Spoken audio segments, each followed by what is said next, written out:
Tank Davis versus Jake Paul, Russ. On the 14th, these two are going to fight, and I really wanted to know, as a professional in boxing, how do you feel fights like this really impact the sport? Seriously.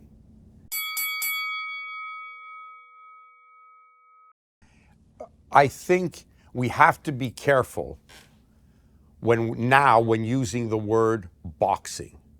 Before, you could say the word boxing and it implied a professional sport. This is the way it was run. This is the fighters that were in it. These were the pros that were in it.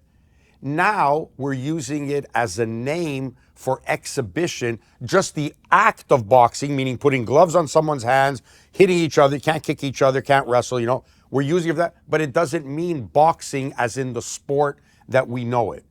I'm trying to think what kind of an analogy I could make is if you took people, let's say, who never played baseball before, never skated on an ice rink before, don't know how to skate, and put them on there and said, this is hockey. Well, it's not, right? It's just people playing hockey. But you don't play boxing, as we know. So they use the word boxing, and we seem to interpret that as if it's the real sport. And I think that's the problem of this. The other problem I have with this is not Jake Paul or Gervonta Davis. If those two guys can make money doing this, no problem. They do it, fine. Everyone's trying to make a buck. Okay. What I have a problem with is the athletic commissions altering their rules as they see fit for somebody who has the affluence of being able to do something like that. There is not a commission in the world that should allow a contest to take place, and don't hide behind the words of saying an exhibition, and allow that kind of weight difference. Guys come in 2 pounds overweight, they cancel fights. That's the part that doesn't make sense. And the commission is supposed to be there for that protection. God forbid something should happen, some act of God happens. That would be just disastrous that was allowed to happen by an athletic commission. That's the part I don't like. Then you turn around and suddenly say, you have 12-ounce gloves. Okay. First of all, as a glove manufacturer, let me tell you this. The size, the weight size, ounces, 8, 10, 12 ounce, doesn't mean anything. Most people think that, it's a higher ounce glove, it has more padding. Untrue. The padding thickness is generally the same in all those sizes of gloves. What changes is the width and height of the glove. That's what makes it larger. That's what makes it weigh more to get a bigger hand in there. But the actual impact area padding is the same. So why are you enforcing 12-ounce gloves on the big guy, but you're making the smaller guy who normally fights in 8-ounce gloves, you're making him fight in 12s? Surely he should be allowed to use his 8s, and to compensate for the weight, you put a guy with a bigger glove on, you put him on with a bigger glove because he's supposed to even be in 10s. So this is the thing that I don't get. And this bending of the rule just to suit the event and hide behind a disguise or a smokescreen of it's an exhibition. If it's an exhibition, you don't need the athletic commission. Then just get rid of the athletic commission and just put it on and let people watch and have it a free-for-all. But we can't do that because it's against the law. You can't do that. You have to have a commission. Well, if you have a commission, why aren't you respecting the rules? Those are the things that bother me. Well, wow, you've answered a few of my questions already. Well, did I? Well, okay. Yeah, I mean, I guess what I'm really interested to know is whether you feel that these kind of fights benefit boxing sort of by broadening its reach, or perhaps diminish boxing by permitting, YouTubers and influencers to fight lifelong professionals. I don't believe in the broadening the reach thing. I don't believe that people who watch these so-called exhibitions or these, one-time events suddenly turn around and become fans of boxing. I love boxing now. No, if you saw a really great fight between Larry Holmes and Ken Norton for the first time that you're watching boxing, you become a fan for life of boxing. If you've watched Arturo Gatti and Mickey Ward for the first time, you say, wow, I love boxing. I highly think that fights against a 60-year-old Mike Tyson or a 60-pound lighter Gervonta Davis is going to make people say, I love boxing, this is great. So I don't think it broadens the horizon. Boxing fans are boxing fans, and the ones who are really fans are fans of the sport of boxing and they follow it already, or they're going to fall in love with the sport of boxing. I don't think this broadens the horizon at all. I think the part that it diminishes is it makes boxing look, boxing again, I have to put this in quotations, it makes it look almost laughable in that anything goes.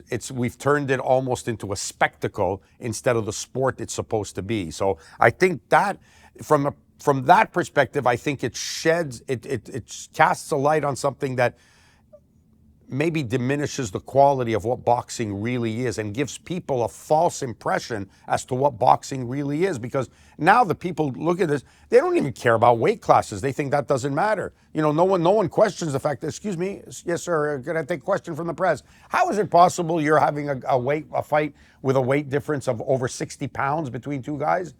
No one asked that. No one cared.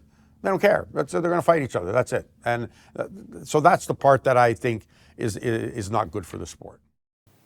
Yeah, and focusing on the idea of weight classes, why aren't commissions sort of doubling down on this and simply saying no to these kind of fights?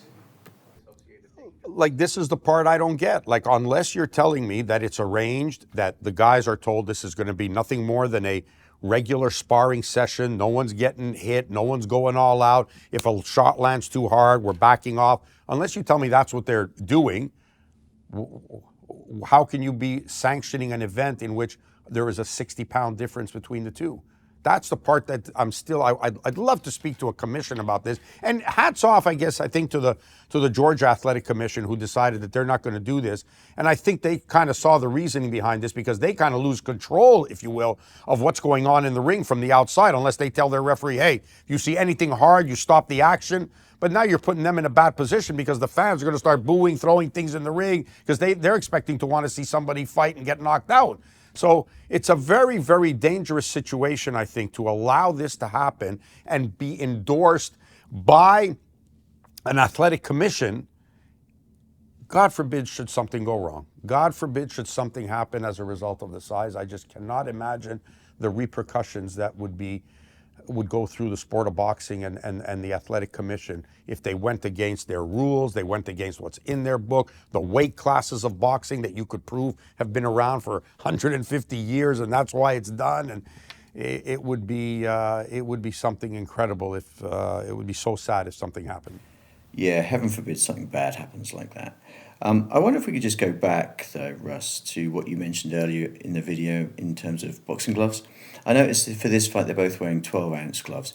Can you just give the followers an idea of what it feels like in terms of the amount of force you receive if you're hit with a 12-ounce glove compared with maybe an 8-ounce glove?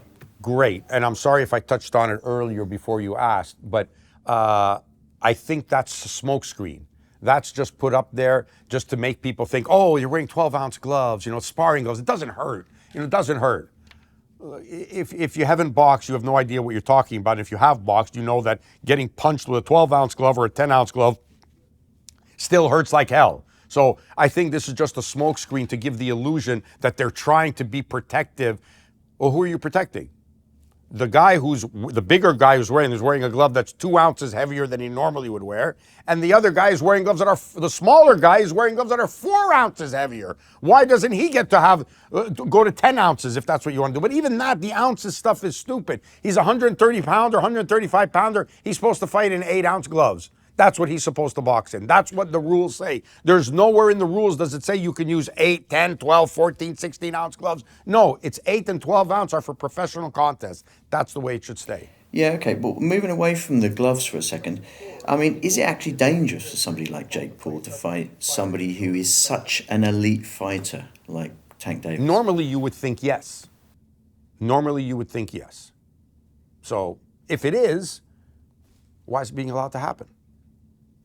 And if it isn't, if the smaller guy is not the more dangerous guy, and they think that Jake Paul can handle himself in there with this guy, why are you letting a guy who's 60 pounds heavier take advantage of a small guy? That is such a very good point. Okay, last question for you there, Russ. Whether you watched the fight or not, how would you call this? Farcical?